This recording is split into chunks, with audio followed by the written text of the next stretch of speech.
Valentine's day 14ই ফেব্রুয়ারি সম্পর্কে Islamic দৃষ্টিভঙ্গি। Valentine's day বা ভালোবাসা দিবস এটি পশ্চিমা উৎসব যা ভালোবাসার নামে পালিত হয়। ইসলামে ভালোবাসা হারাম নয়, বরং স্বামী স্ত্রীর মধ্যে ভালোবাসাকে প্রশংসনীয় ও উৎসাহিত করা হয়েছে। তবে ভ্যালেন্টাইন্স ডে পালনের ধরন ইসলাম সম্মত নয়, কারণ এটি অনৈতিক সম্পর্ক, হারাম প্রেম বৃদ্ধি করে, অশ্লীলতা ও বেহায়াপনা উৎসাহিত করে।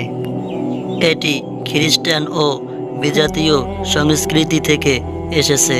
নবী করিম সাল্লাল্লাহু আলাইহি ওয়াসাল্লাম ও সাহাবারা কখনো এমন কিছু করেননি। কুরআনে আল্লাহ তাআলা বলেন, তোমরা তাদের মতো হইও না যারা সত্য জানা সত্ত্বেও বিভ্রান্ত হয়েছে। হাদিসে রাসূলুল্লাহ সাল্লাল্লাহু আলাইহি ওয়াসাল্লাম বলেছেন, যে ব্যক্তি কোনো জাতির অনুকরণ করবে সে তাদের অন্তর্ভুক্ত হয়ে যাবে। আমাদের মুসলমানদের করণীয় হলো ভ্যালেন্টাইন্স ডে থেকে দূরে থাকা। ভ্যালেন্টাইন্স ডে মূলত খ্রিস্টানদের একটি প্রথা যা ইসলামের সাথে সম্পর্কহীন।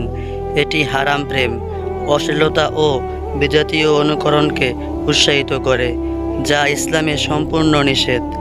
তাই মুসলমানদের উচিত এটি পালন না করা এবং ইসলামের নির্দেশিত হালাল উপায়ে ভালোবাসা প্রকাশ করা।